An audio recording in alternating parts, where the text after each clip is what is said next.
Okay, I think I'm streaming now. Sorry about the delay and the confusion on that, guys.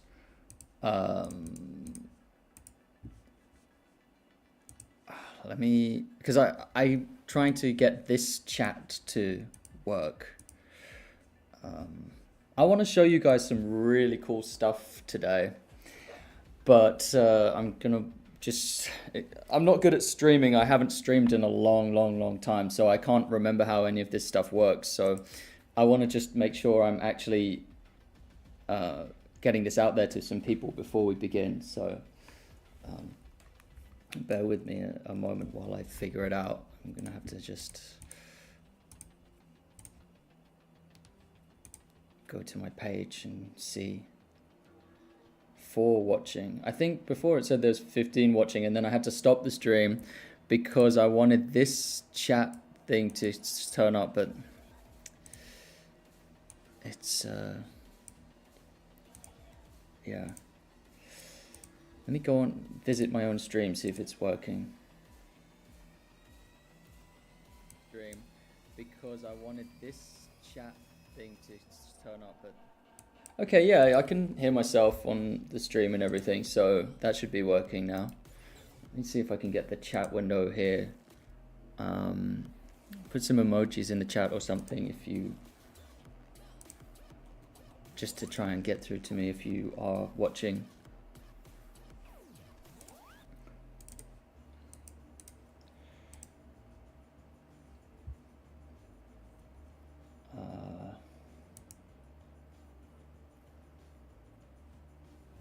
God.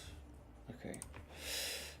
It's gonna look really weird if I watch my own stream. It's gonna create one of those feedback loops. I'm just gonna, as an act of faith, I'm gonna just begin. I'm gonna just put this in the Discord and then I'll start.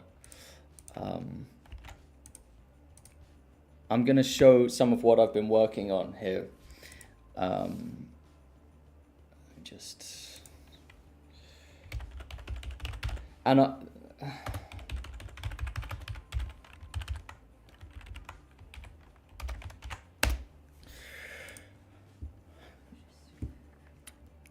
so where to begin?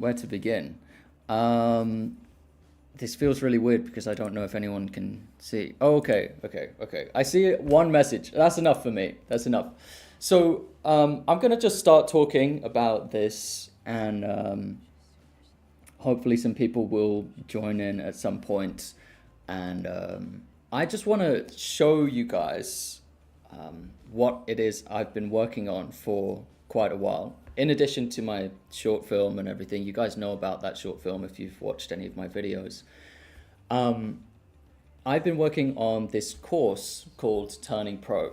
And Turning Pro is business training for animators. So it's for people who either are aspiring to, after graduating or something, to take on commission projects and to work for clients and to actually sell their services as professional animators commercially. Or if you are already in that field and you are a freelancer or you're doing some form of professional work, to actually teach you the business skills and some business practices. And these are business skills and practices that I have picked up over my 12 years of animating professionally. Before I continue, I'm just going to make sure that I can that the volume's working. So can you hear me, guys? Can you just let me know if you can hear what it is I'm doing? Is the volume all right? Is the sound, is the music too loud or something? Should I turn the music off? That's the other thing.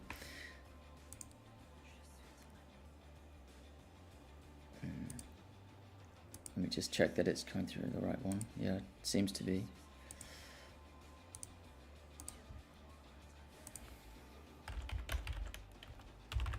Yeah. Okay, yeah, we got 2 yeses. I think there's 2 of you watching. That's great. So I've got a few tabs open here, and they are little sneak peeks, sneak previews into what I've been working on. This page will become, sorry. So we've got, first of all, let's start here. Right now, if you go to animatorguild.com/turning pro, you will see this big countdown clock, very dramatic. And so we can see now, right now, as of streaming, the course is going to be opening in about 8 days. Now, this is what you can't see yet. So if you go to this page, it's got 2 preview lectures, and they're up on the YouTube channel.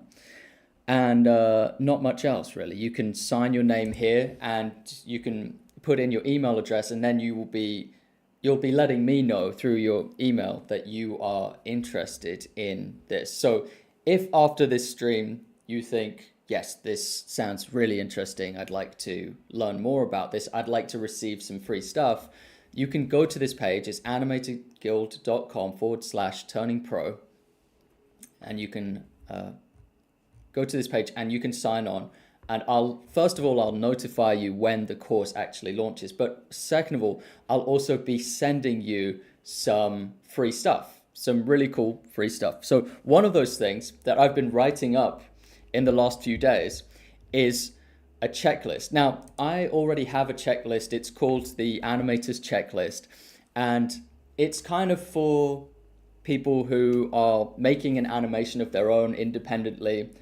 And it's something that you can use to help structure your animation process. Now, I thought a really good evolution of this for commercial animators, for animators who want to work for clients, would be the commercial animators checklist. Now, don't look at this too closely because you'll see all kinds of typos and things, because it's still a work in progress. There are no checkboxes yet. I'm going to put the checkboxes in. But this shows a process that you can take your client through to give your client a really good experience, and to also create some steps, some protocols that will help you to create commissions in a way where the client is happy, you're happy, everyone knows what's going on, what they're doing. There's no confusion. There's no one who's worried about the different variables. So just as a brief overview, you can see you have, like, first of all, listening to the client, listening to what the client wants and needs, the intention of the project, getting the details of the project, and then you go into client negotiation. Once you have that, you look for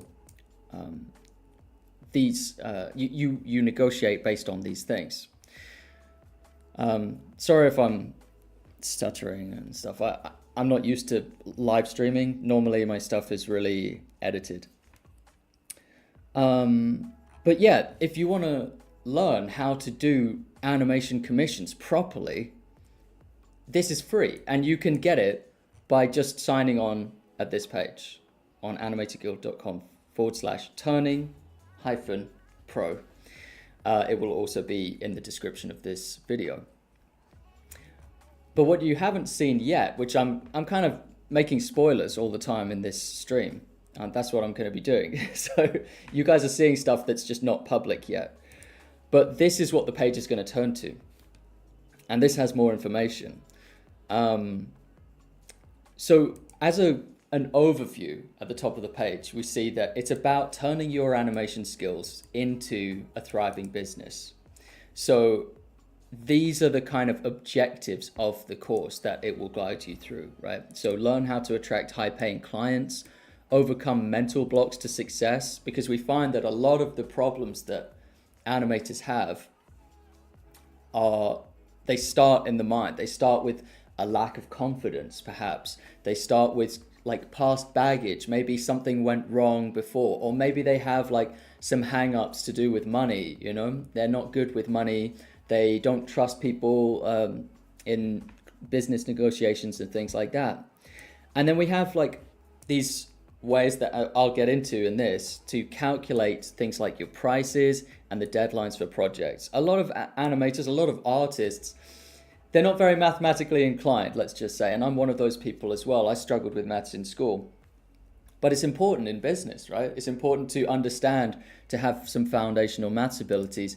But we're going to get to these calculators later, which these calculators basically do the heavy lifting for you when it comes to calculating for things like budgets and production time and things like that.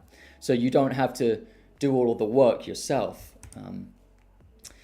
Negotiating for better pay for your expertise. I think this is a really important topic that just doesn't get talked about in the animation communities that I'm a part of, not properly at least. Legal protection. So there is some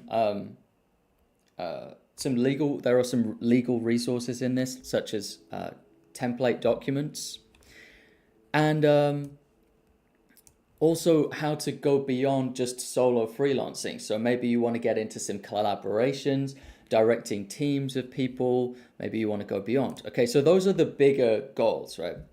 And the way I cover this is in 15 chapters. I know that sounds like a lot of chapters, but I just wanted this to be the go-to course. Like, I didn't want to leave any kind of question unanswered, any stone unturned with this. So we start off with like an introduction to business. If you scroll over these, you'll have like the number of lessons, kind of a breakdown. If there's exercises, resources. This is still a work in progress page, but it should just give you an idea. Mindset fundamentals. This is a lot of just like talking heart to heart, talking about my experiences and what I learned from them. And then we've got like the actual whiteboard lessons. These are proper lessons, but I've edited all of the videos in this course, so they're actually pretty condensed. They're pretty compact. It's not a lot of rambling. They're high production, well, I think like high enough production of like lessons, and they average about 15 minutes in length, which I think is pretty good for your attention span. It shouldn't feel like it's dragging on too long for most of them. Let me just check back with the stream, see how I'm doing, see if I'm still broadcasting to people. Okay, great. Yes, okay, great. So people, I'm just very glad that this is working. So I'm aware that I want to say right now that I'm going to be talking a lot about business things. And this is, to some people, this is going to feel very high level. And to some of the people who have subscribed to me, they didn't subscribe to me for this specifically at this point in their lives. Like, if you're watching this and you subscribe to me because you love Sakuga animation, which is a lot of people who are subscribed to me, that's totally cool. What I'm suggesting with this course is that, and this is a big overall point I want to make, if you're in school and you want to learn art, you want to learn animation or something, or maybe you're in college and you're going to graduate in like a year, 2 years, 3 years time, and you think that maybe animation is what you want to do professionally. What I've found with my classmates, because I went to university and I got a degree in animation, my classmates, none of them invested in learning business skills. None of them. And I was the only one who took this extra kind of supplementary course on the side of my animation course, which taught about business and entrepreneurship. And when I graduated, which to a lot of people, I understand in school, it doesn't feel like you're ever going to be free of the school system, but that day is coming and you're going to graduate. And when I graduated, I hit the ground running. I had clients immediately and I knew what to do with those clients. I was also freelancing during my education, my higher education years. But my peers, they struggled. A lot of them struggled. And some of them, even when they were really good at animating, some of them didn't make it. They got other jobs in other fields. They worked with their parents and things like that. Or it took them a long time to actually get on the ladder or to get into the industry. Meanwhile, they had to like take other jobs, and they really struggled in the beginning. And it's because when graduation rolls around, when graduation rolls around and you don't yet know about the business of animation. And then you're like, I've got to find clients. I've got to like get clients, and I've got to like learn all of this business stuff all of a sudden. It's too late by that point. Like you don't want to learn when it's too late. You want to learn ahead of time. So this is all a roundabout way of saying that if you're learning to animate right now, why don't you, as you're learning to animate, if you think this is going to be your professional career, why don't you learn the business of animation and all these supplementary business skills, which aren't about drawing? Like they're not, I don't open up TV Paint in any of these lessons. I'm just at the whiteboard. Just these are concepts and they're calculations and things. And we do get into like designing your portfolio and things like that. Things, the do's and don'ts of designing a portfolio. But don't leave it too late. And why not learn this stuff as you're learning, as like a supplement to your learning of the technical craft of animation? I've found that there's people who are content to do this as a hobby, like on the weekends. They're content when they become adults, they're content to do this like on the weekends. And it takes them a long time to make anything, and that's fine. And they've decided that that's how they want to live. Like they really love animating, but they only want to do it on the weekends. But I found that the people who massively are like really passionate about animating, they're not content to just fit this in to the little moments of free time. They want to find a way to make it work. But there's no one out there for these aspiring artists, these aspiring directors and animators. There's no one out there telling them that you can, and that there's a pathway to doing it, especially not in the 2020s. And I'm just looking at YouTube and everything, and I'm like, man, there's no one telling these young artists that it's possible. But of course it's possible, because I'm doing it. I'm doing this stuff all the time. Like I'm a full-time, animator. I do get into I have one foot in the content creation stuff with YouTube. I hate that word, content creation. But like, it's all about animation for me. Like my life is about this. It's about making films, making videos, making artwork and animation, whether it's reviewing animation. Like I've got my fingers in a lot of pies with that, but it's all comes back to doing animation. Anyway, I told you I was going to show you a bunch of stuff, and that's what I'm going to do. So I need to stop rambling. But yeah, these 15 chapters, okay? We got the mindset fundamentals, building your confidence. We've got the essential brand positioning, building a portfolio and a show reel, telling you what to do, what not to do in that regard. Social media. And of course, we got the nitty gritty. We got talking the numbers. Everyone wants to know, Howard, what do you charge? What should I charge? What if my client asks me to do this? How much, what should, the deadline is 2 weeks from now. Is that too short of a time? All these questions, these are the numbers. We talk about that in this course. Like, I was very reluctant to release these numbers and stuff because, I don't know, modesty, I guess. Like, I'm British and we don't talk about like what we earn. But I decided that for the students who are going to take this course, it was important that we get into the real numbers, real numbers for real commission projects that go on. Negotiation, crafting a deal where you benefit, but so does the client, mutually beneficial. There's a lot more to negotiation than you might expect. It's not just about the price. There's a lot of other things that can go into it. Transferring payments, I just get asked that a lot, so I put that as a lesson on here. Handling troublesome clients. I know there are some animators right now that are like, give me that information, because so many animators I talk to have been burned by a very troublesome client interaction, and there are things you can do to mitigate or prevent that. Reduce the likelihood. Mitigate and prevent basically mean the same thing. contracts, right? Talking about the kind of legal stuff, and career transitions to being a professional. This is something I was asked about by a few students who said, I'm currently working in like a pharmacy, let's say, and it's really boring, but it pays well and it's steady work. But what I really want to do is animate. But how do I make that transition? How do I cross from one to another? What are some of the ideas that can help me, that can support me with that? I go into that in this course. And then as a bonus, we've got an expansion pack, which is going beyond freelance animation. Because freelance animation is the main thing. But of course, expanding to a studio, we're going to get into that. I've got some calculators to show you here that I think you're going to be interested in. Like, there it is, build a team calculator.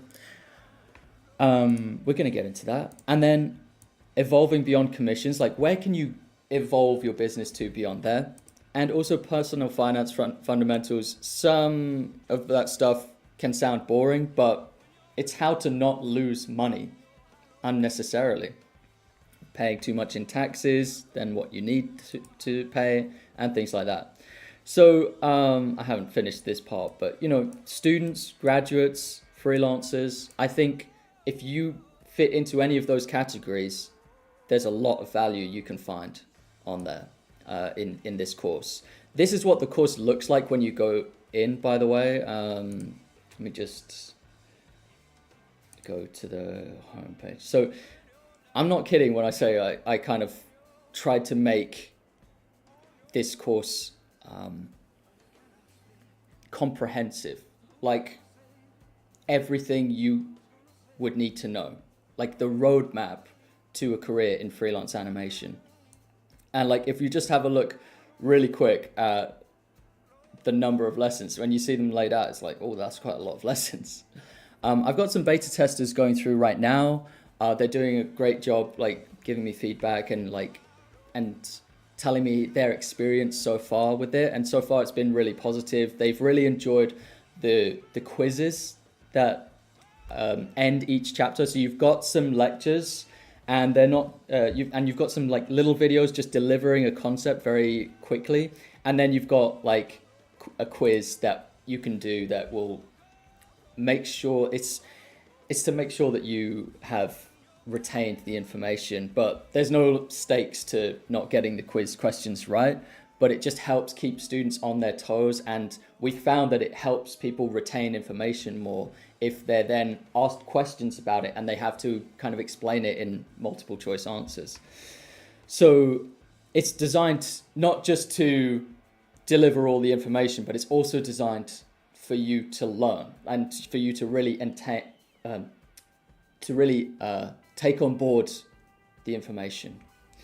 And then dotted around the course every now and then will be like an exercise for you to do, where it could be a writing exercise or it could be a calculator. So you go along and then you just see calculator, right? Calculate your rate. So this is in the first section of the Let's Talk Numbers chapter. Calculate your rate, right? So you've got the calculator here, and then you've got a whiteboard lecture. I don't want to play it out loud. My voice freaks me out when I hear it back. But it's talking about how you can create a per second rate that you can give to a client. When a client contacts you in the DMs or in email and they say, what's your rate? You'll be confident in giving them a number that you've worked out for you. We're going to go into this calculator today. The other thing I wanted to say, which is important, I think, is, wait, what was it I wanted to say? Damn, I just got distracted by that graphic I want to fix.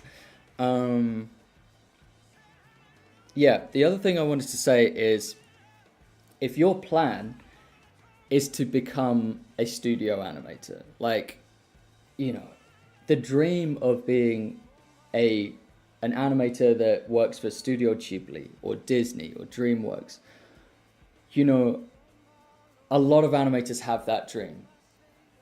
Let me give you just a dose of reality here. I'm not saying you'll never get there to that dream studio position. What I am saying is that the studios don't have enough positions for every animator that graduates every year. So there's a lot of animators who will not get an in-house position at a studio. And if they want to work commercially, they will become freelancers. So freelancing should be the default. It is typically the default. Like, unless you're very lucky, your first, 3 to 5 years after learning how to animate are going to be freelancing. That's the default, unless you're lucky. So even if you aspire to be a studio animator, you're probably going to be a freelance animator first before you get picked up by a studio, before you get a studio offer. So I would say, even if you're saying this stuff's not relevant to me because I'm going to be taken care of by a studio in a big studio environment, well, hopefully, maybe, if that's your goal, but like, you might have periods of your career where a big project ends and they lay you off, and then you're out by yourself and you're having to behave independently. So I think this is relevant to anyone who is aspiring to be a professional animator. And also, some of these freelance methods are still relevant. They still apply in a studio environment, like negotiation. You want to get a raise at your studio at some point? Well, it might help you to know how to negotiate, right? But anyway, let me check the stream. Let me check that I'm still going. Can you talk more about the calculator, please? Of course. And I love how you said calculator as a singular, because I made multiple calculators. Let me refresh the page, because I spent a lot of time making the animation and so I'm really proud of it. So I'm just gonna refresh the page and you can see them all load in. So every time you come in to the calculator's interface, you get greeted with these lovely animations, right? That just kind of depict a little bit of what's going on in the calculator, but in a kind of fancy way. So yeah, not one calculator, not two, not three, not 5, 15 calculators. And you get access to all of them when you become a member of Turning Pro, when you enroll as a student in Turning Pro. So these calculators are dotted through the lesson courses, but they're also collected in one place for you to access easily. Because what typically happens is, you've been making animations, you put them on YouTube, you put them on Vimeo or whatever. You get contacted in your inbox by a client, and the client asks you a question like, what's your rate? Like, I've got this 30-second animation that I want made. So it's going to be 30 seconds, and I want you to make the whole thing. But what rate do you go by? Like, how much would you charge me for that? Well, we've got a lot of calculators here to help you get to an answer very quickly. I might as well just go with the first one, which is the rate calculator, because once you have a rate, you can use that. You can apply that. You can throw that back to any client that contacts you. It's just like a hard and fast thing that you can have. And then you can modify it. You can like adapt it. Let's go into here so you know what I mean. So the real thing that determines what your rate is like within the realm of practicality. How much do you want to make? How much money do you want to make per year? And then you can earn that amount in a day rate or a per second rate if you work backwards from there. So let's say I'm just single, I don't have a family to provide for, and my rent's not that high. I might be happy with a comfortable 30K per year, $30,000 per year. Depends where you live. Maybe you live in a city, in the inner city. Maybe then that's like 60K, right? But let's put it to 30K. Let's say you don't live in the city and your expenses are fairly low. It completely depends where you are, right? where you live in the world. But let's say 30K is fine for you, just dandy, and you'd be very comfortable with that. Okay, how many days of the year do you expect to work? Now, this partly depends on how much demand you have, right? So you might not want to work less than 11 months of the year, but you might have to. So let's put it down to like 200. Or the average in the US is actually 260 days per year. That's what I Googled. But let's put it to 200. So you're like almost half of the year you're working. Okay. How much padding do you want to add? So this is like contingency cost, right? Like maybe something goes wrong and you end up needing to pay more. You need to make more. Or maybe you just don't end up getting gigs for 200 days of the year. Okay, so we can set that to like 10%, let's say. This little drop down here is your average work day, not 6 hours. So if it isn't 6 hours, you can change it from its default. You can change it to 5 hours a day. But I put it at 6 hours. A hardworking artist could work like between 4 and 6 hours a day of like solid work, like actual proper work without procrastination during their commission time. Okay, so there it is. It takes all of that information that you've put in, it takes all the inputs, and it does the calculations for you. And it says, if you want to reach $30,000 per year through these, your day rate should be $165 per day of work. And your hourly rate, because you work 6 hours a day, your hourly rate should be $28 per day. Now, that's a day rate. So this is more for studio animators. Typically, a studio will ask for a day rate. That's the typical thing.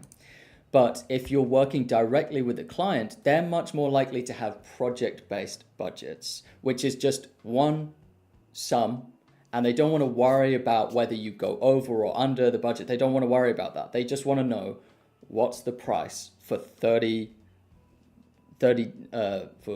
seconds of animation, right? Well, here we can work that out. How much finished animation can you comfortably produce per month for a client? Now, for me, I think like reasonably, my mind immediately goes to like 30 seconds. So that's like a second of animation per day. And we have all the information like as feedback here. So we have, okay, yeah, that's about a second per day. It's about 6 minutes per year. If you were just doing that like constantly for the whole year, you'd end up with about 6 minutes of animation. Sounds about accurate. Maybe, yeah, for a year. It could be a bit more then, yeah, but like maybe not. 7.5 seconds per week. Okay, interesting.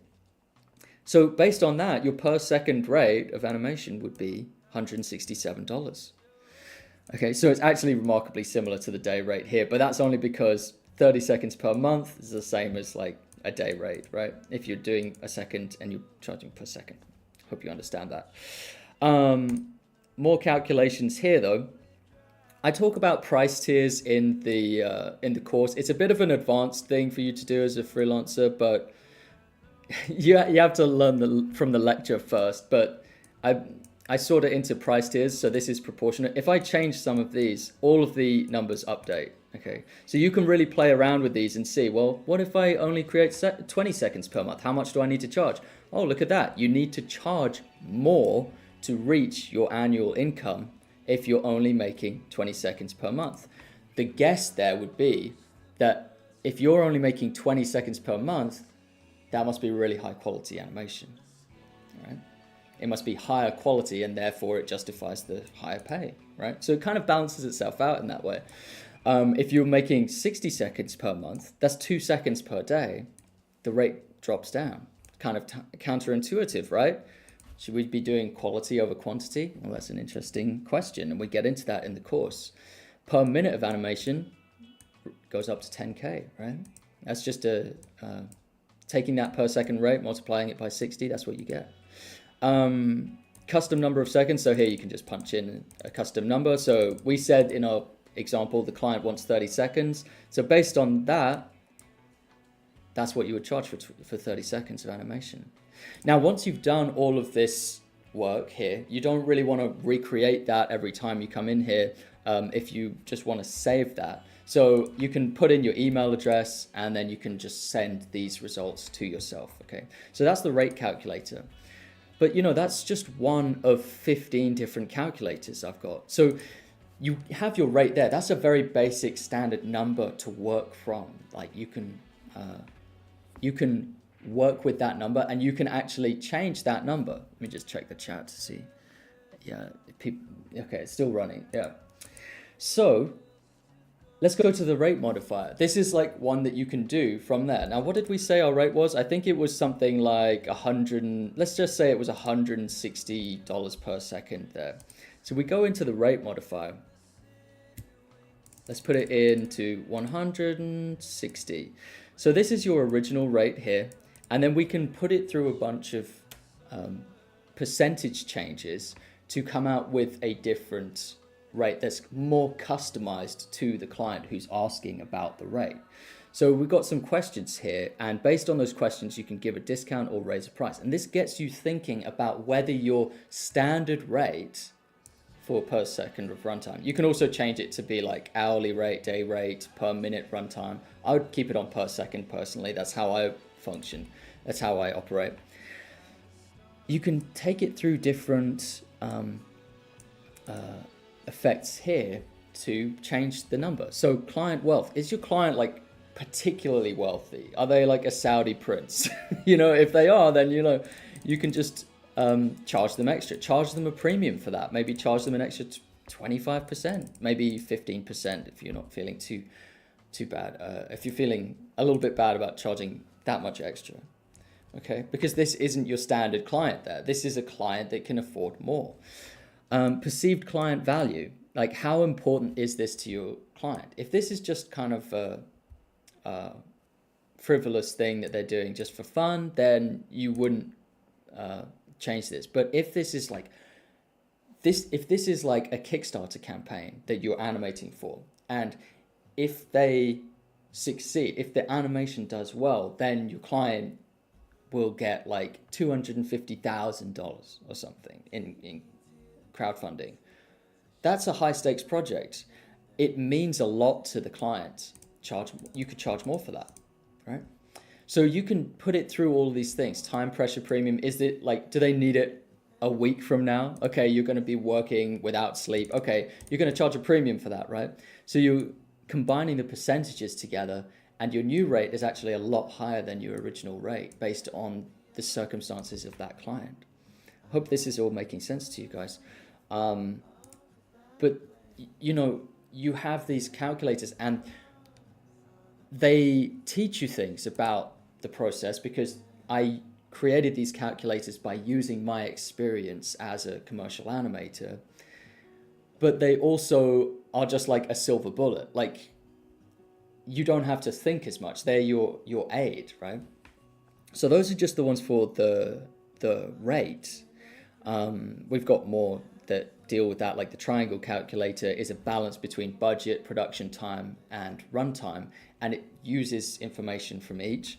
You can do, here's a really simple one, calculate production time, because a lot of people ask me, like, how long does it take to make animation? It's a very simple question, but it can have a lot of different answers. And one of the easiest ways for a professional, or for someone who's got a little bit of experience in animation, is to just use your past experience to figure it out. So, what was the runtime of your past animation? I remember I made a music video once. This was a long time ago, so, it's probably not relevant now. But that music video was about 4.5 minutes in runtime. You see here, it's got the minutes, so I can easily calculate the seconds based on that. So that's 270 seconds of animation.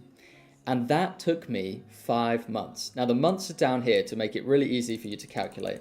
So I just keep clicking up on the steppers until I reach 5 months. So that's 150 days. It took me 150 days to make 4.5 minutes of animation, and I was just working solo by myself. And look at this. You animate at a rate of 1.8 seconds per day based on that information. So now you can put in any number here. Let's say I just want to make 30 seconds of animation. It will tell me that based on the rate that I animate at will take me 17 days. Let's put in just 10 seconds, just working at the same rate. That'll take me 6 days if I'm going by that rate. Let's put in 60 seconds, a whole minute. So that will take me 33 days. So that's probably my most simple calculator. It's super quick. It's just like a silver bullet that you can just fire off and you get the answer really quick within minutes. And instead of working on like intuition, which is not always it's not always the best way. And what we find, the reason I know that intuition isn't the best way to calculate these things is because how many times have you underestimated how long an animation project was going to take you? Like, that's so common. Like, it would be hard for you to meet an animator who hasn't underestimated the production time of a project before. It's a very easy mistake to make. So we have the production time from experience one, which is where you put in your experience like that and then it extrapolates that out. We've also got like production time from first principles, where you can actually work it out from like how long it will take you to draw a keyframe. And I won't do that one now because it kind of reaches similar conclusions, but it's a lot more thorough and it works from first principles basically. So yeah, those are just the first four, right? And then we've got like the most advanced one is the tax efficiency calculator. We've also got this one, which is a relative pricing based one, which is a quick rate calculator again. Let me see how we're doing in the chat. Yeah, I'm glad you said that. Yeah, I love how you set me up when you're like, let me see the calculator. And it was just, you're talking about just one calculator. I'm like, oh, I've got more than that. Like, I've gone full nerd mode on this course. Like, you know, these calculators started off as like, I started off with like 3 of them, and I was like, man, that was fun. And then as I was doing more commercial animation projects, I ended up like, when a client would contact me and they would ask me like, how would you, they would say like, I have this kind of budget. How long do you need based on that budget? And things like that, these kind of questions. And every time I was like, and I was working it out. And then I was like, how could I make a calculator to make that kind of calculation replicable or like very easy for like people who aren't nerds like me, who aren't interested in like the nitty gritty maths business of it, because most animators you meet, they don't want to be doing this stuff. Like I'm a bit of an exception. I'm kind of a nerd with this like commercial animation stuff, with like making money from animating for clients. Most animators, they don't want to spend tremendous amounts of time like in this particular field, because they want to animate. They want to like animate as soon as possible. And they also, they create a lot of stress around it. I actually created one calculator for this course, which I think is very special, because basically when you get into the course, you get this link, and this link is special because it's a public link and you can just send it to clients. So instead of, if you don't want to work out these things for yourself, you can literally, you can tell the client your rate. You can be like, my rate is 200 per second or something like that, or 100 per second. And then you can send the client this calculator, and the client can like work out the rest for themselves, right? So you just send them a hyperlink and you're like, play around in this. My rate is 200 per day or something. And then the client can go in and be like, okay, this is what I can get for that amount, right? This, or they can go into the runtime part of the calculator. And, or maybe the runtime isn't the best one, but like, actually, which one would they? No, they would use the budget one. So, be like, okay, my production, as the client, my production lasts for, let's say, 45 days. The animator's day rate, he's told me it's $200 per day. Okay. Short notice premium, the client won't need that. Why isn't the result showing up?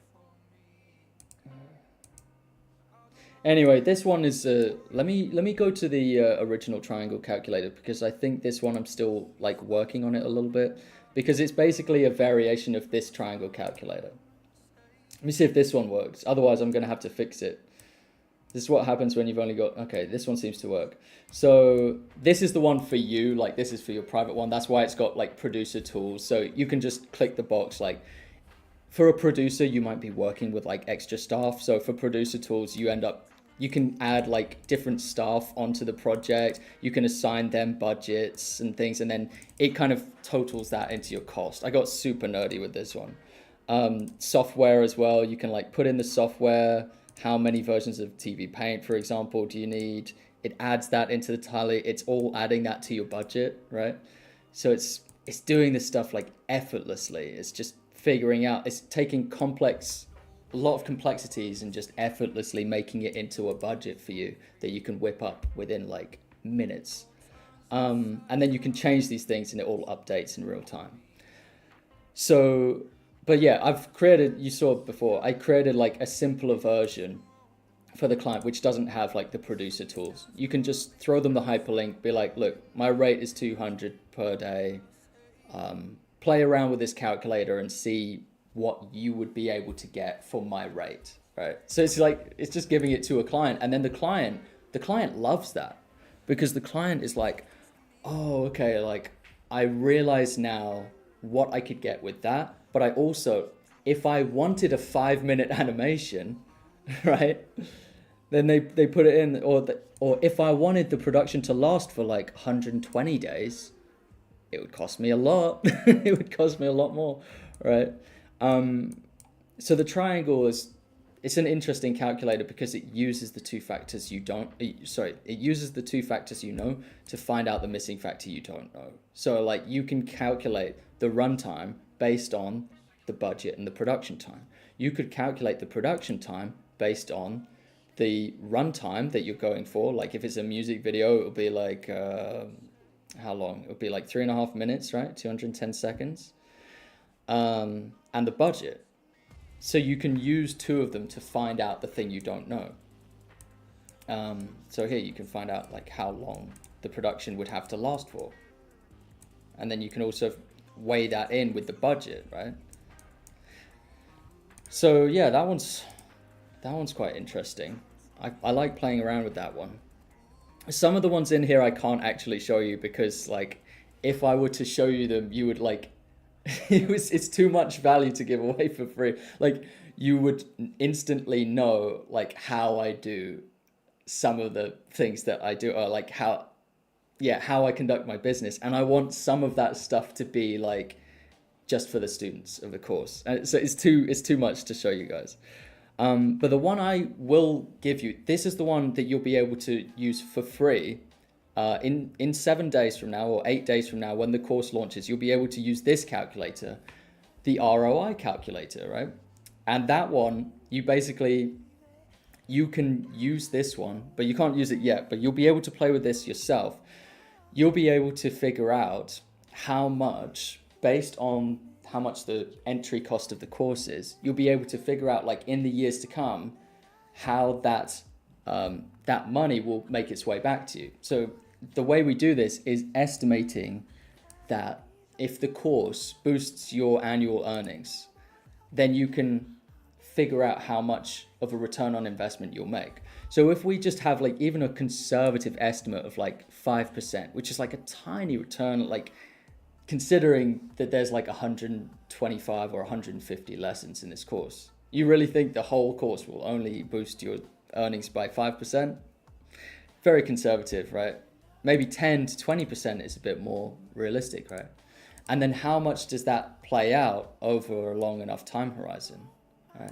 You'll be able to figure that out in the course. And I think it gives quite compelling reasons to invest in a course like this, and to invest, if you're a student, to invest in your education so that long term you can earn more money, right? That's what this course is about, you know? And yeah, I'm aware that right now is Black Friday. Like it's around this time where like you're getting bombarded with like so much stuff about sales, right? And the important thing to just notice is that most of that stuff that you're being offered, yeah, it's discounted, but is any of it going to actually improve your life in a meaningful way? Where like, is any of it an investment where it's going to help you to earn more money by buying it, right? Whereas like enrolling in a course that just gives you access to these tools. And keep in mind, like these tools, they're proprietary. Like I own these tools. They're like, you won't find them anywhere else. I built these from the ground up and I put my 12 years of experience in them. If you,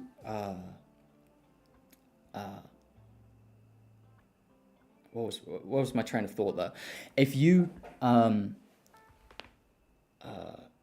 you were to enroll in this course, you get all of those calculators, right?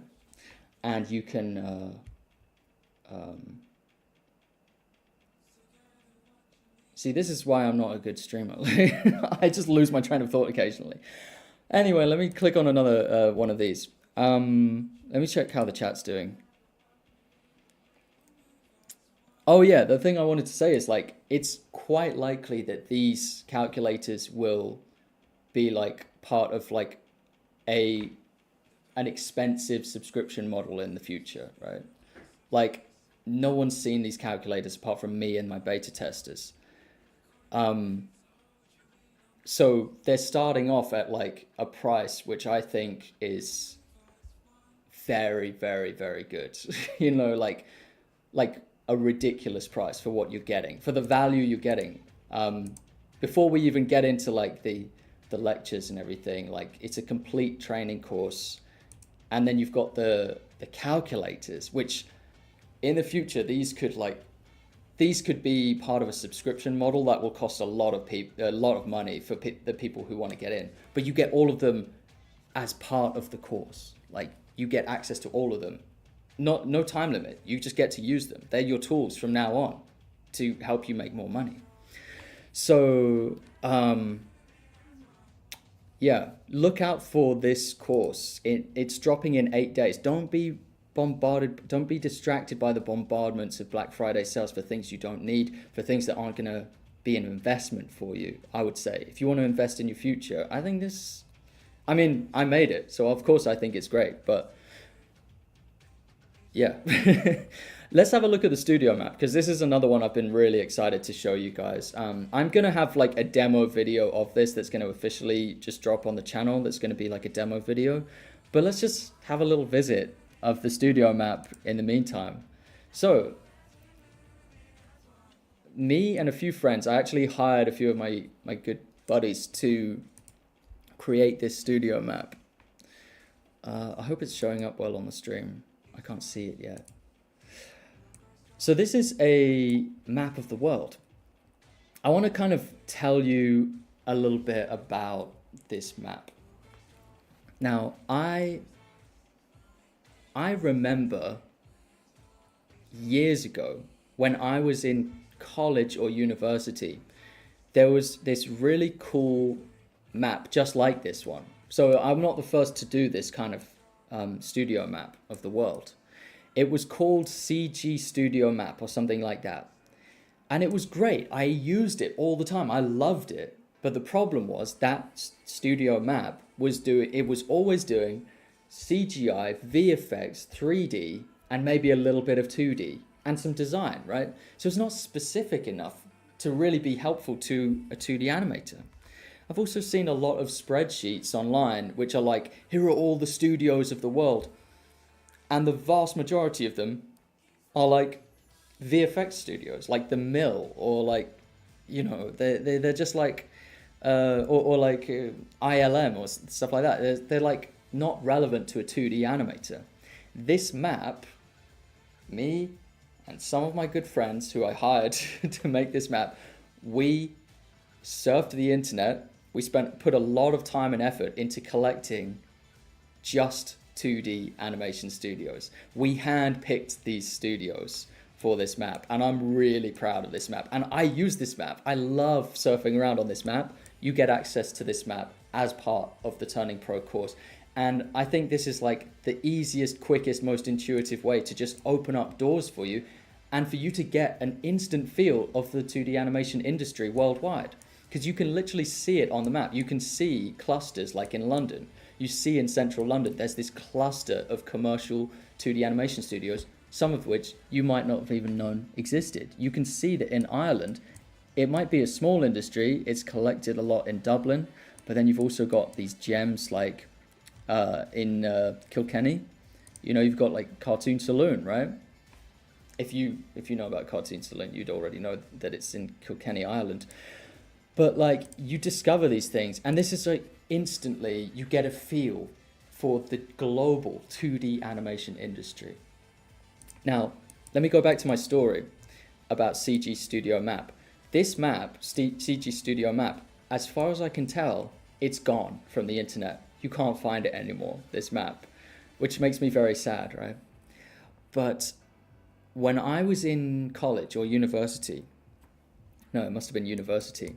Must have been the first year of university or second year of university. So I was in Portsmouth. Where are you? Portsmouth. I was in Portsmouth here.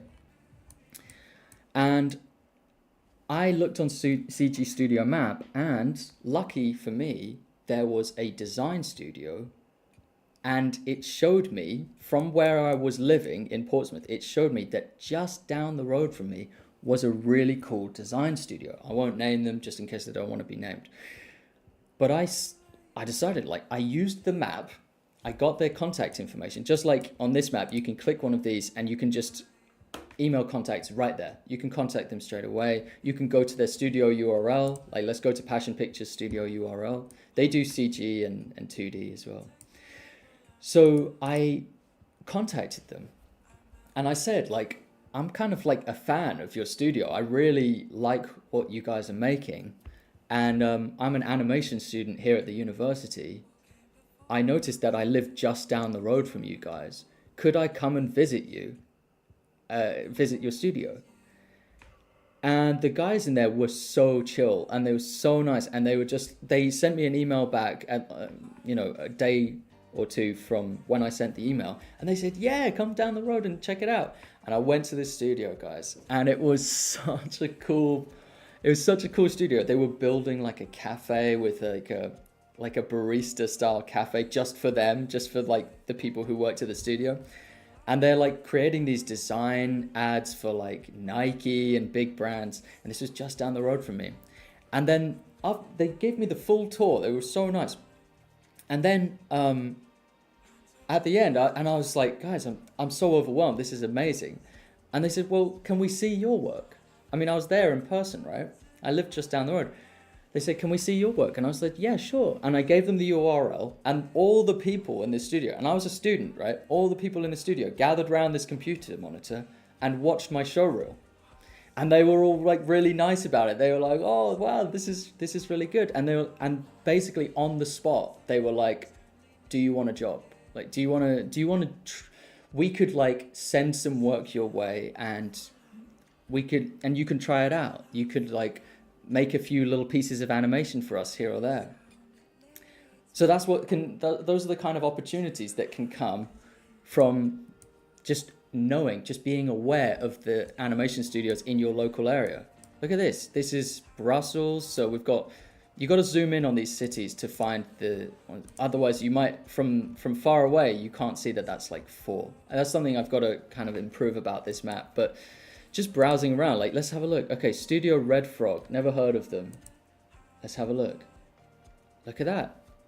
Professional animation studio. I could now get in contact with them. Look, we've got a little bio about the studio already. You'd have to put it through Google Translate because it's not English, but it's got the street address. This is all collected from like public data, by the way, so it's no breach of data privacy. This is like publicly listed data that you could find on Google if you wanted to, but how are you going to find it in the way that we've curated it? So I'm so proud of what we made with this map, and I can't wait for students to actually go in here and learn about this, and they can start contacting these. Obviously don't spam them, guys, but like students can straight away start like asking about work and stuff, and they can discover studios they never knew existed. Look at this. Okay, Rotterdam, The Hague, Amsterdam. You can see them clustered around in these cities. And this one, it looks like these. Okay, so these guys do stop motion. Their specialty is in short films. I can find that out before I even go on the page. Short films is the specialty. They don't do 3D. They don't do stop motion. So they're 2D animation, I'm guessing. Okay, let's just check that one out. I've never heard of these guys. Studio Pupil. Cool. Look, nice little bit of animation there. They got their films up on the side. This looks great. Never heard of these guys. Ah, that looks like a nice working environment. See? So, and that was just a random one. I just randomly settled on one. So, yeah, there's so much here to figure out. And because animation nowadays is like, it's gone international, right? It's not localized really. Like there's nothing stopping you from running your emails through Google Translate and working with a studio in Serbia, or working with a studio in Greece, working with a studio in Italy.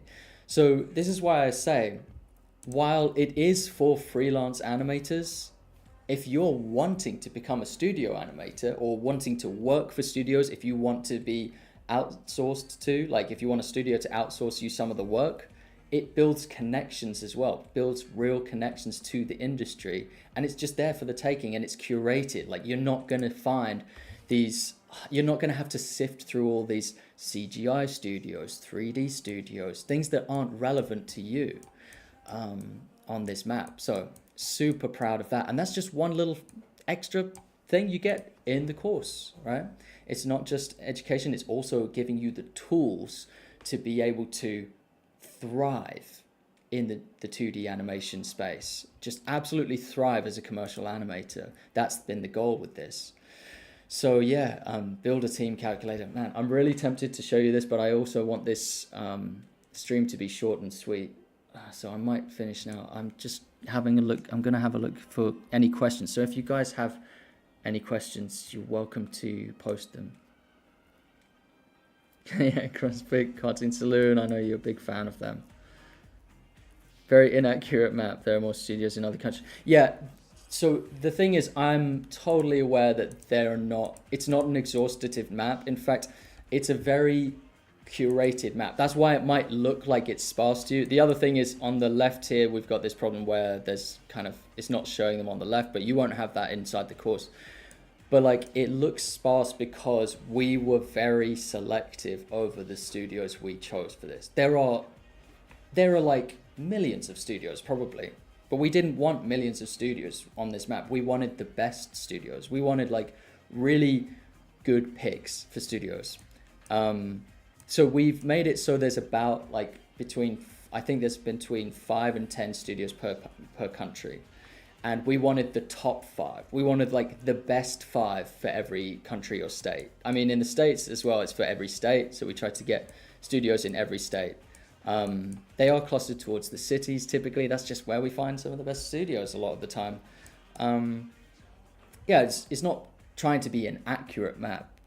It's trying to be, I mean, it is accurate spatially, like where these studios are, because we put in the address and we did that fairly reliably. But yeah, it's not a total map. It's not supposed to be. I don't want to waste your time with like maps that aren't relevant to 2D animation or to the kind of animation, like frame by frame animation that we do. Like we're not particularly interested in like puppet rigging animation, for example.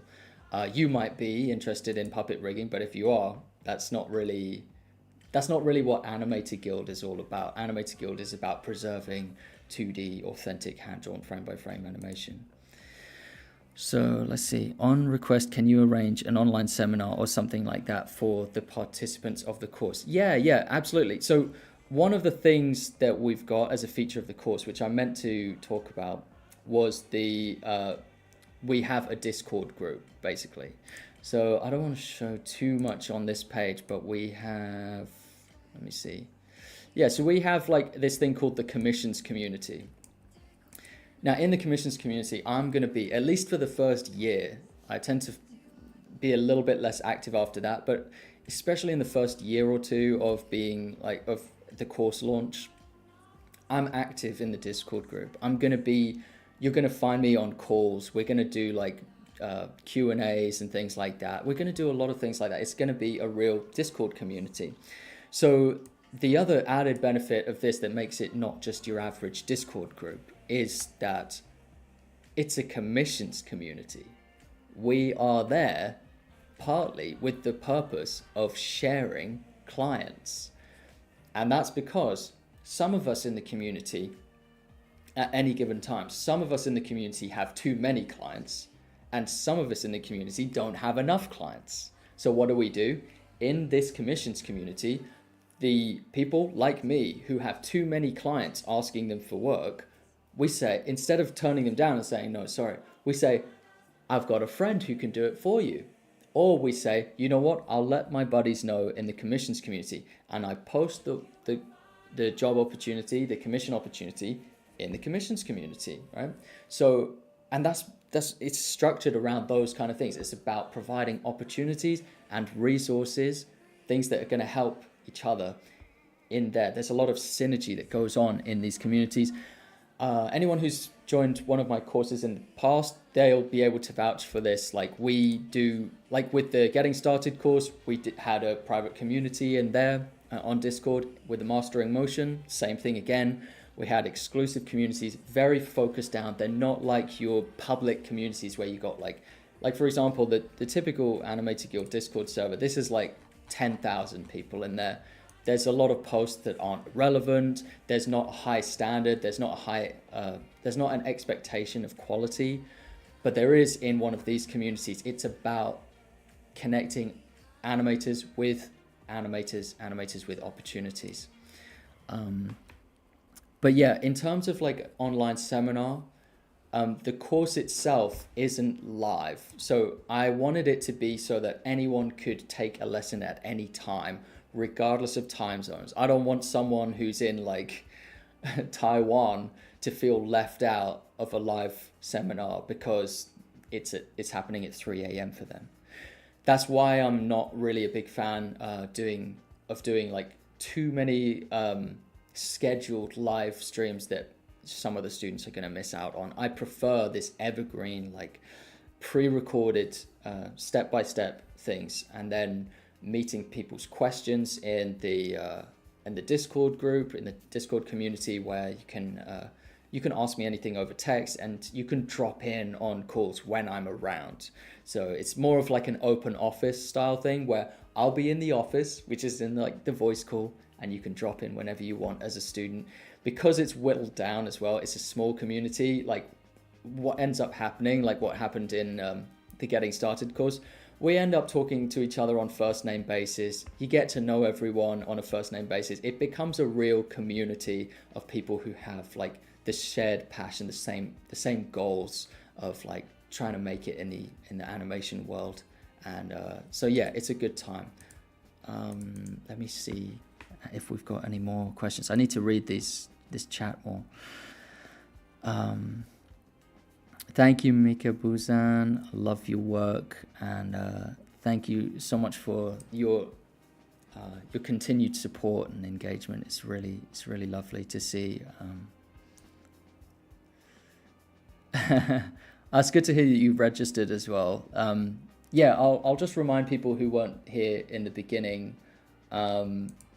This is the page. It's animatorguild.com/turning-pro. Turning Pro. All right, it's in the description as well. You go to this page. You see the countdown timer, so there's no surprise for when the course is opening its doors. And you will also, if you scroll down, you have this sign up here.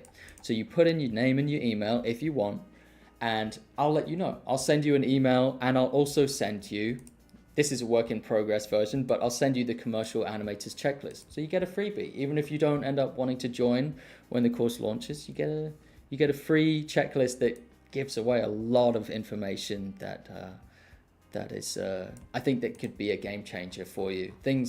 Some of the things I go into in this, I don't even want to show them. I'm reluctant to share my tips with some of these things because I just know that they'll give people like a huge advantage, and then they could end up becoming my competitors in the space of 2D freelancing.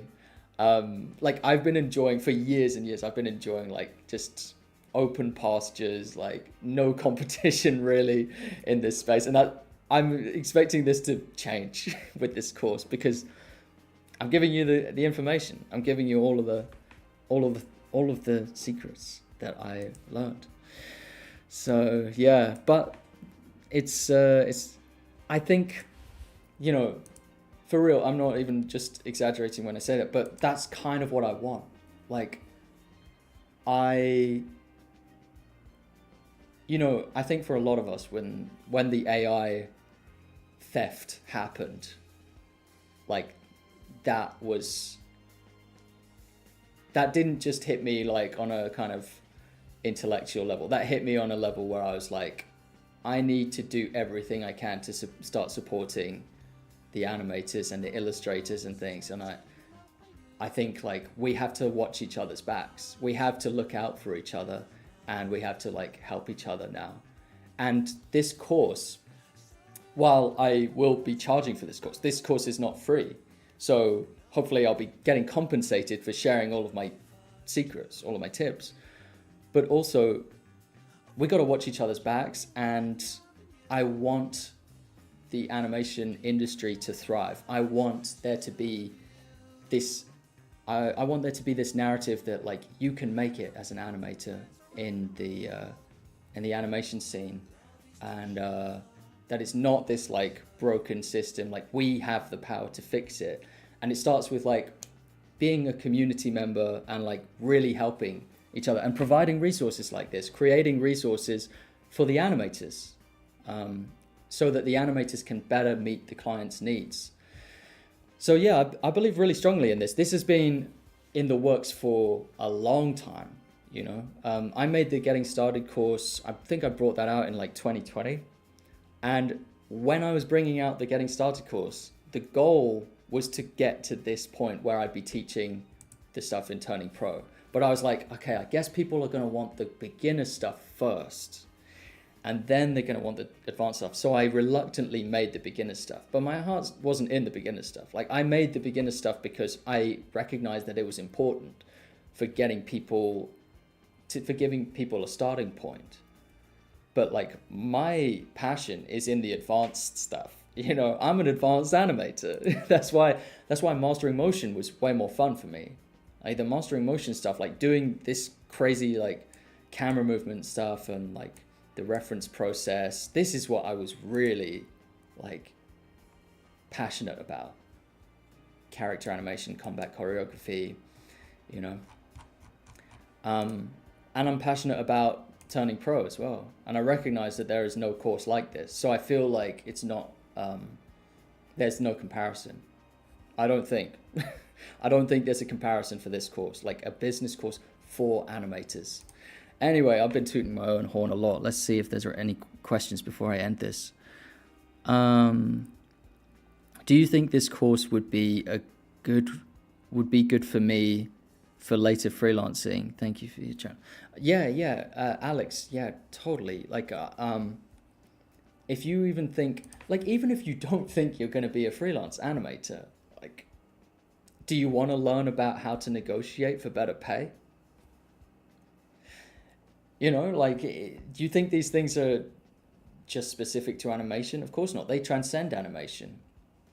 And like I'm studied in this thing, not formally, but like I bring a lot of experience, a lot of like research and things to it, so that, you know, these things are similar in any industry you go into. You know, client management, like handling a client, being a leader over a group, you know, expanding from a one-man operation to a bigger team. Like, these are things that are not necessarily only for animators, but yeah, I think they can help you even if you're at the start of your journey. I think it's a good supplementary course for even if you're just learning how to animate a walk cycle right now. and you don't think you'll be ready for a long time. Well, that's fine, because this stuff takes a long time to learn as well, right? So if you think you're going to be a commercial animator in 5 years from now, well, you can learn this over the course of 5 years, or you can learn this over the course of 3 years if you think you'll be ready in 3 years' time. And then you can really hit the ground running, And the thing is, the commercial opportunities might come to you before you think you're ready. I know that for me, I was making these little animations on Newgrounds, these little fight scene animations on Newgrounds. I didn't think I was ready, but my client thought I was ready. So my first client, Andrew Rabon, he contacted me and asked me, and I was like, but I'm not a professional. But then I was like, it dawned on me, and then I was like, well, I guess I am if this client is asking me if I can do this for money. And so it happened sooner than I expected. And at the time, there was no business course like this. So I made some mistakes, but I went to my mom, who's a freelancer. She's in the medical field, so it's a completely different field. But she was able to teach me. I was able to learn the ropes of freelancing from my mom. And I recognize as well that most animators don't have that kind of teacher in their lives that's going to teach them about freelancing. So again, all the more reason to bring out a course like this. You're in your 30s. Yeah. I've got a lot of students who are in their 30s. Yeah, part of what influenced this course was in my. I told you that I have a community group that I'm very close with for the Getting Started course and for the Mastering Motion course. I was very close, and I still am. I'm very close with the people who joined those communities, those private communities. And, we're on first name basis, a lot of us in that group. And some of them told me their stories. And some of those stories sounded like, I'm 35 years old. I've had this career and it's been going okay, but I'm not passionate about it. And I'd really love to try my hand at being a full-time animator, And I listened to those stories and I saw the patterns, the correlations, and I was like, I want to make videos that speak to those kind of aspirations, right? That's why I made this extra thing, not this one, career transition to professional. So if you want to make the jump from being a professional in one industry to being a professional in another, that's a really hard thing, from what I've learned. And I made that chapter to speak to that.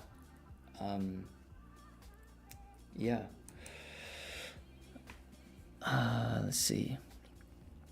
Thank you, Keyframe Clips. I really appreciate you signing on, and I'm looking forward to seeing you in the commissions community. What is this, a geography course? Studios in the Philippines don't really pay well for beginners. That's a good point. This might be my last question, unless there's someone else who wants to post a question. Camo and Cricket. I've got Shane. Of course, it's Shane who's naming all the people on my Spotify playlist.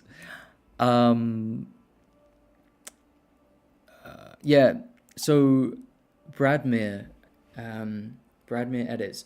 Yeah, so actually what we found is the animators who are in the Philippines, I've worked with Filipino animators, they're fantastic. They're great people, great work ethic, and we find that they actually do very well in the animation scene. Part of that is because of the fact that nowadays, if you're in somewhere like the Philippines, your currency exchange is great if you work for someone who's American.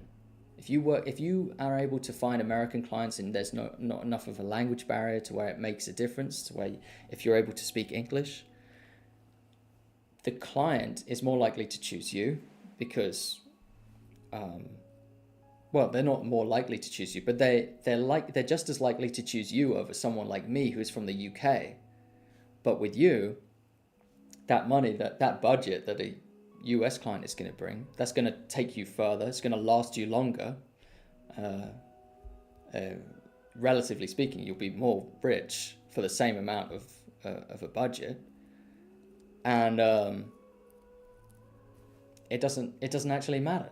You know, it's just it's all communicated through emails or through direct messages, and so you don't have to work with Filipino clients if you're a Filipino animator. You can work with American clients. You know, I work with clients from all different nationalities, all different places, and the course will go into that a little bit.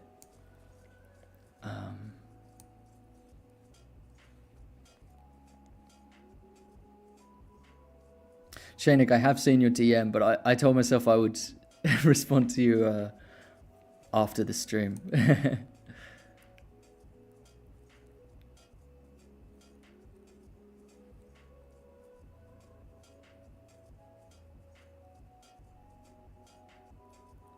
Okay.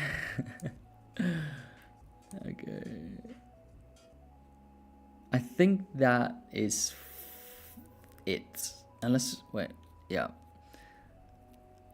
Do you think AI will take artists' job? No, I think they will take small service providers' jobs, people who are doing menial tasks, tasks that don't involve a lot of creativity.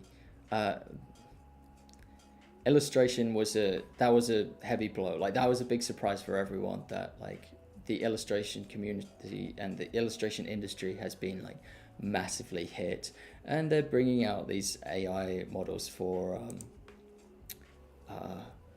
animation, and they suck. And I don't think it will. I think it will taper off the kind of expansions and improvements they've been making. I think it will taper off. I think they will also face increasing legal repercussions, and anyone who really works in like a very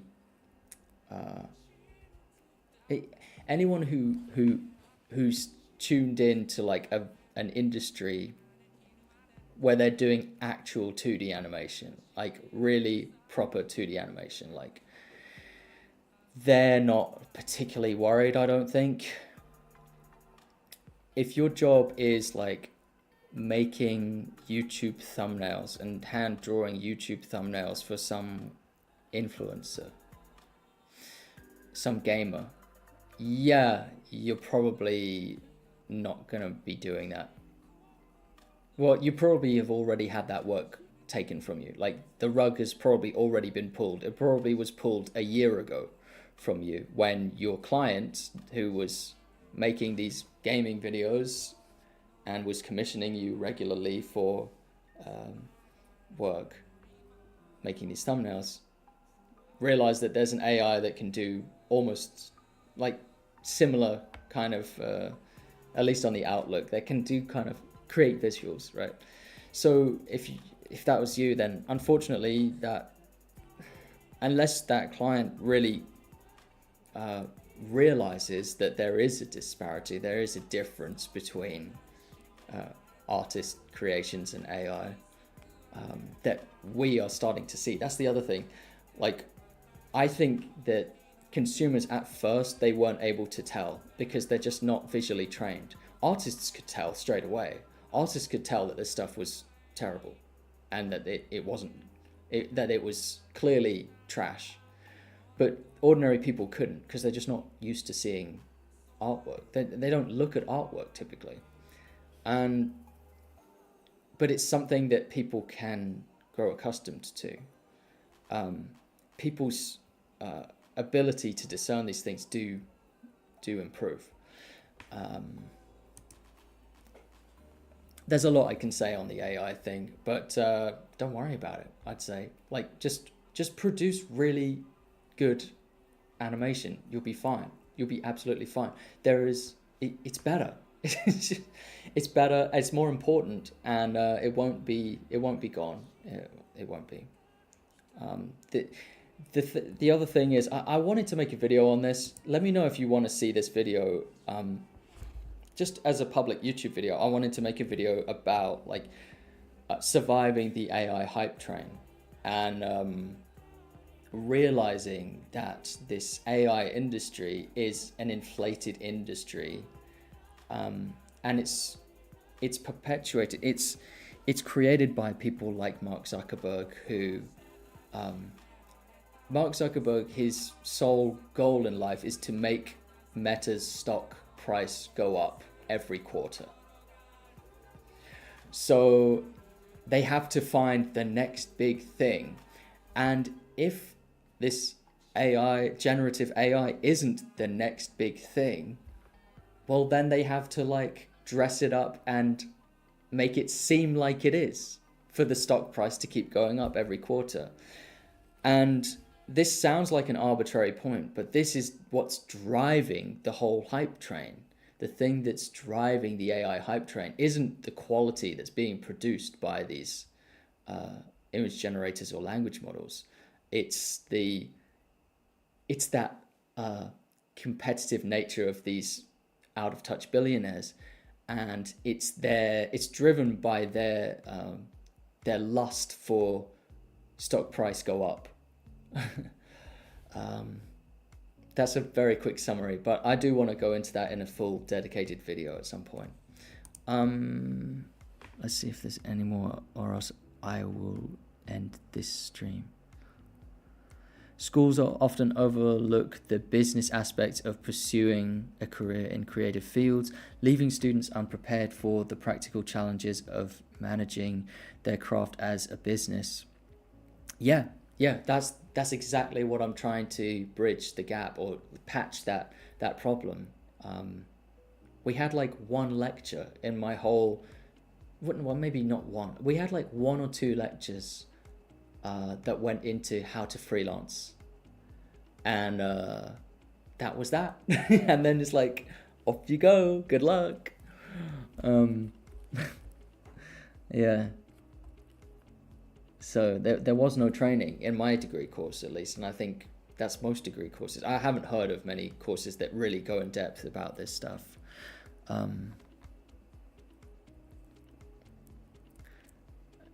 Does it cover where to find clients?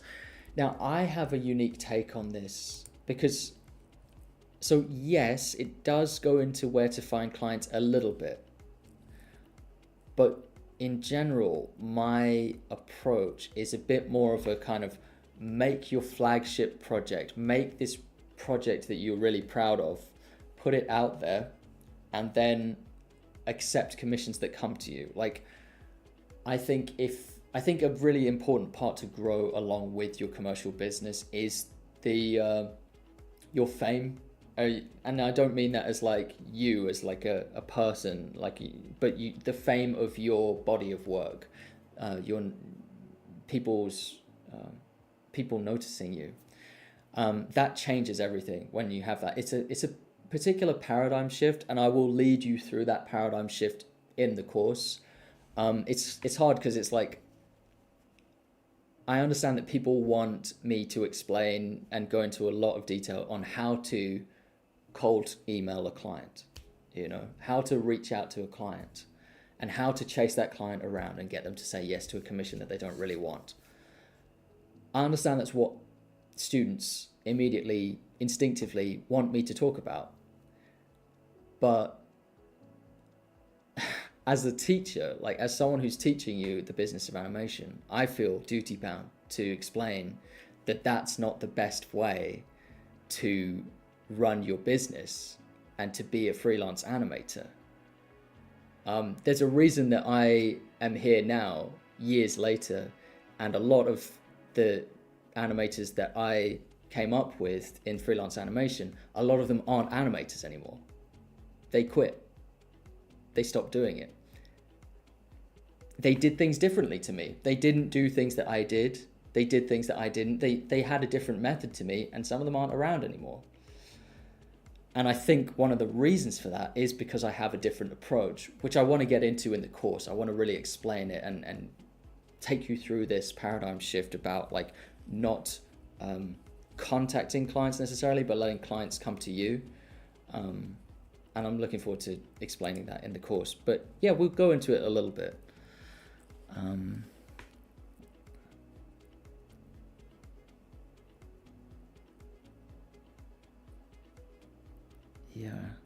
Yeah, Hayao Miyazaki is strongly against AI. And yeah, I think his instinct is right on that one. I think it really creeps him out, and it creeps me out as well. And I think he understands, even without seeing it. I don't think he's online at all, Miyazaki, but I think he understands the implications of this, like, infinite infinite images that pretend to be artwork, and what that does to our art spaces. For me, I'm very aware of what that does to our online spaces. It's a bit like inflation, like in finance, like the inflation of a currency, like it devalues all the currency when you just pump money into a market. It's kind of like that, but with art. Like the value of art gets kind of distorted, or it gets harder to enjoy art and consume art when there's loads of fake art that's not really art. It just looks a bit like art, but it's not art. And there's an infinite amount of that just flooding the online spaces. That's a problem. Anyway, we can go into that later. A video on your further insights now that some time has passed would be good. Okay, great. Yeah, I'll get to making that video.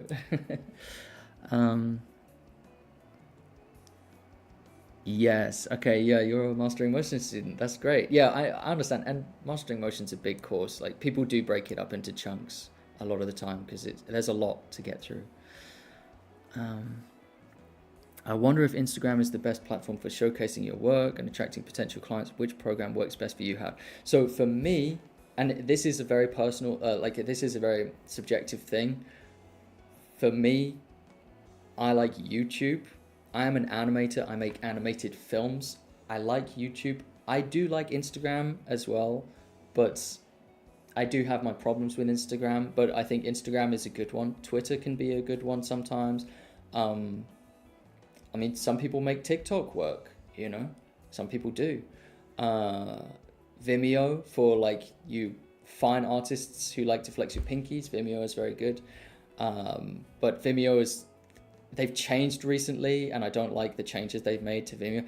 A lot of these social media platforms, a lot of these like video sharing platforms, they've made changes that I don't like or agree with, but it means we have to adapt to them.